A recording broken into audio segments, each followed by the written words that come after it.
Here we have already imported and computed our dataset by using an import from text file task. Now, right-click on the task and select the Take a Look entry to get a better look at your data. As you can see, there are two attributes in this dataset, country and capital, and we want to rotate them to rows, in order to have all countries and capitals in two distinct rows. So let's now drag a transpose task.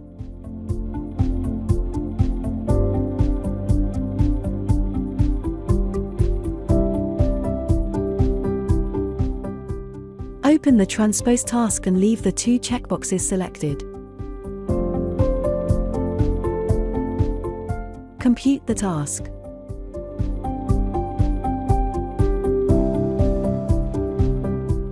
Drag and drop a Data Manager task.